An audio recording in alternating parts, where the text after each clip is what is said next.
வணக்கம், நான் உங்கள் அண்ணா டி விஜய். இனி நாம பார்க்கக்கூடிய திரை விமர்சனம் பிளாஸ்ட்.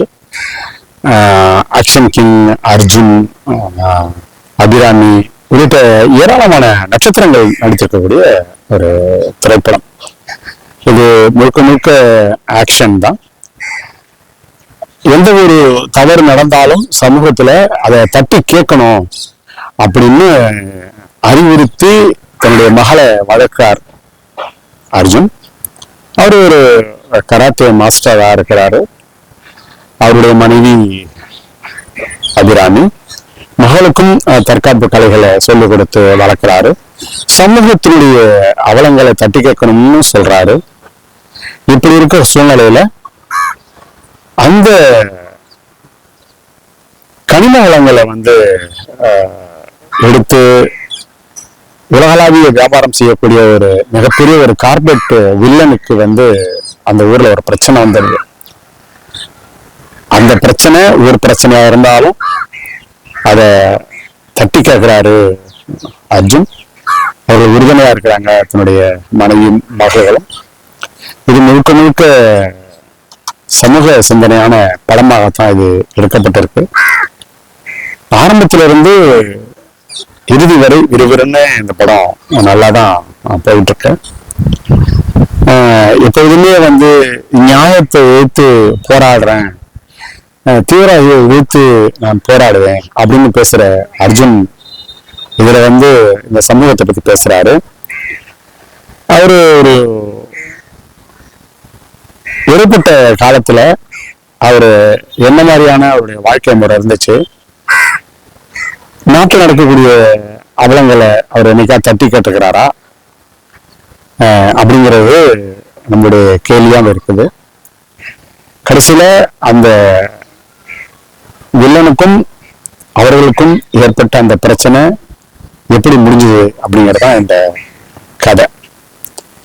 சமூக அவலங்களை பேசுகின்ற, அவ்வப்போது சனாதானத்தை பற்றி பேசுகின்ற, சகல பொது விஷயங்களையும் பேசுகின்ற அர்ஜுன் இது மாதிரியான சமூக அவலங்களுக்காக போராடி இருக்கிறாரா அப்படிங்கிற ஒரு கேள்வி இந்த சமூகம் இந்த தமிழ்நாடு ஒரு கேள்வியை எழுப்பிட்டுதான் இருக்குது. அது நமக்கும் பங்கு உண்டு. அந்த வகையில இவர் கர்நாடகத்தை சேர்ந்தவரா இருக்கிற பட்சத்தால் அங்கிருந்து தமிழ்நாட்டுக்கு வர வேண்டிய தண்ணீரை என்னைக்காவது இவர் சமூக அக்கறையோடு தான் வாழ்கின்ற இந்த தமிழ்நாட்டிலே அந்த தேவை எவ்வளவு இருக்கிறது அப்படிங்கிறத உணர்ந்து என்றைக்காவது இந்த பிரச்சனைக்காக அர்ஜுன் பேசியதுண்டா, கர்நாடக அரசை வலியுறுத்தியதுண்டா, அது சம்பந்தமாக அந்த துறை அமைச்சர்களையோ அதிகாரிகளையோ அலுவலர்களையோ என்றைக்காவது சந்தித்து இவர் பேசியதுண்டா? இவருக்கு தெரிந்ததெல்லாம் சனாதானத்தை பற்றி பேசுவது, திரைப்படங்களில் மட்டுமே தீவிரவாதத்தை வெளிப்பதாகவும் சமூக அவலங்களை தோலுரித்து காட்டுகின்ற ஒரு கதாபாத்திரங்களாகட்டும் இதைத்தான் எடுத்து அவர் செய்கிறார். ஆனா இவர் என்னைக்காவது இந்த சமூகத்துக்காக எங்கேயாவது குரல் தமிழ்நாட்டில் தான் இருக்கிறாரு, தமிழ்நாட்டில் தான் வசிக்கிறாரு. ஆனால் அவரு ஒட்டுமொத்தமா இந்த தமிழ்நாட்டை சேர்ந்தவராகத்தான் இருக்கிறார். ஆனால் இந்த தமிழ்நாட்டுடைய எந்த பிரச்சனைக்கும் எந்த காலகட்டத்திலையும் அவர் இந்த சமூக பிரச்சனைகளுக்காக தமிழ்நாட்டுக்காக அவர் போராடுவதும் இல்லை. அதற்காக ஒரு சின்ன ஒரு அறிவிப்பும் செய்ததில்லை, ஒரு அறிக்கையும் வெளியிட்டதில்லை. அதற்காக இந்த ட்விட்டர், இன்ஸ்டாகிராம் போன்ற பக்கங்களில் கூட அவர் அந்த கருத்துக்களை பதிவிடவும் செய்யவில்லை. இப்படி உள்ள ஒரு அர்ஜுன் சமூக அவலங்களை பற்றி படம் எடுத்து நடிப்பதற்கு எப்படி அவருக்கு இந்த மனசு வருது அப்படிங்கிற ஒரு கேள்வியும் நமக்கு எழுது. அர்ஜுன் இனிவரும் காலங்கள்ல நீங்க இந்த தமிழ்நாட்டிலே வசிக்கிறதுனால நீங்க அவசியம் இந்த தமிழ்நாட்டுக்காக நீங்க குரல் கொடுக்கணும், இந்த தமிழ்நாட்டினுடைய நடக்கக்கூடிய அவலங்களை பத்தி பேசணும். புதுவையில நீங்க பொதுமக்களோட கலந்து நீங்க இந்த தமிழ்நாட்டுக்காக நீங்க உங்களுடைய பங்களிப்பு தரணும் அப்படிங்கிறதையும் நாம கேட்டுக்கிட்டு இருக்கோம். சும்மா இதை பார்த்தாலும் தேவையில்லாத ஒரு விஷயங்களை பேசிட்டு அப்படி போறதை விட இந்த மக்களுக்காக ஏதாவது செய்யுங்க அப்படிங்கிறத நம்ம கேட்கிறோம். ஆனா திரைப்படம் மட்டுமே உங்களுடைய ஹீரோயிசம் இருக்குதே தவிர மற்றபடி வெளி உலகத்துல உங்களுடைய எந்த விதமான ஒரு முகமும் தெரிவதில்லை அப்படிங்கிறதா நம்ம இங்க சொல்ல வந்த ஒரு விஷயம். படங்கள் திரைப்படத்துல என்ன வேணாலும் சொல்லிட்டு போயிடலாம், ஆனா அதை நிஜ வாழ்க்கையில செய்ய முடியுமா அப்படின்னா அது முடியாது.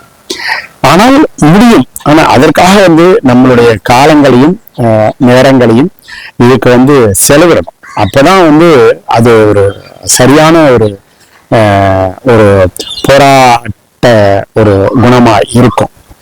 அப்பதான் நம்ம ஒரு போராளின்னு சொல்ல முடியும். திரைப்படங்கள்ல ஏதோ தேசிய கொடியை கையில பிடிச்சுக்கிட்டு அப்படி வந்துட்டு போறது, நான் சுதந்திரம் அன்றைக்குதான் பிறந்தேன் அப்படின்னு பேசுறது அப்படிங்கிற ஒரு பக்கம் மகிழ்ச்சியா இருந்தாலும் நீங்க இந்த சமூகத்திற்காக நீங்க போராடணும் அப்படிங்கறது நம்ம கேட்டுக்கிறோம். ஆக்ஷன் கிங் அப்படின்னு சொல்றீங்க, எந்த இடத்துலயாவது நீங்க ஆக்ஷனை சமூகத்துல செஞ்சிருக்கீங்களா அப்படின்னா இல்லவே இல்லை. இனிவரும் காலங்கள்லயாவது செய்யணும் அப்படின்னு நாம இங்க வலியுறுத்துறோம். என்ன காரணம் அப்படின்னா தமிழ்நாட்டுல எவ்வளவோ பிரச்சனைகள் இருக்கு. இந்த தமிழ்நாட்டை சுத்தி சுத்தி அரசியல் இந்த நடிகர்கள்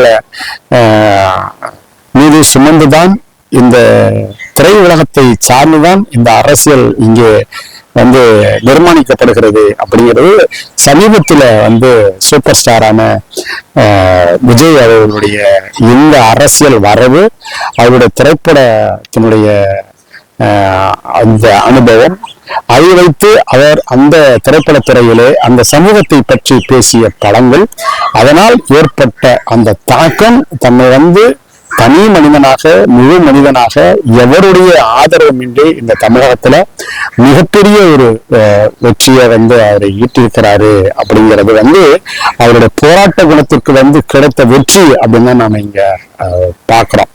அந்த வகையில ஏதோ எனக்கு தெரிந்து விஜய்க்கு உங்களுடைய பட்டத்தை அவருக்கு கொடுத்துருக்கலாமோ, ஆக்ஷன் கிங் அப்படின்னு சொல்லிட்டு விஜய்க்கு தான் பிறந்தோம், உங்களுக்கு பொருந்தாது அப்படின்னு நான் எங்களுடைய ஒரு குற்றா மக்கள் சொல்றாங்க. அந்த வகையில பார்க்கும்போது நீங்க உண்மையிலேயே ஒரு ஆக்ஷன் கிங்கா இருந்தீங்கன்னா, மிகப்பெரிய ஒரு வீரனா இருந்தீங்கன்னா, இந்த சமூகத்துக்காக நீ போராடணும் அப்படின்னு இந்த ஊடகத்தின் மூலமா ஒரு ஊடக வேளாளனா நான் இந்த ஒரு கோரிக்கையும் தங்களிடத்துல முன்வைக்கிறேன். சினிமாவில ஒரு வசனத்தை 10 டேக்கிட்ட வாங்கிட்டு 11ஆம் டேக்கு ஓகே பண்ணிட்டு பேசுகின்ற அந்த வசனத்தை போல அல்ல. சமூகத்துல இறங்கி, ரோட்ல இறங்கி, வீதியில இறங்கி, திருமுனைகள்ல என்னென்ன பிரச்சனைகள் நடக்குது அப்படின்னு நம்ம பார்க்கணும். என்னைக்காவது நீங்க வசிக்கக்கூடிய அந்த பகுதியில ஏதாவது ஒரு பிரச்சனை நீங்க என்னைக்காவது இறங்கி இந்த மாதிரி அவலங்கள் நடக்குதுன்னு அந்த பகுதியிலாவது நீங்க போராடி இருக்கீங்களா, அதை வலியுறுத்திருக்கீங்களா, அதுக்காக என்னைக்காவது நீங்க குரல் கொடுத்திருக்கீங்களா அப்படின்னு பார்த்தா அர்ஜுன் ஒரு 0, அவ்வளவுதான்.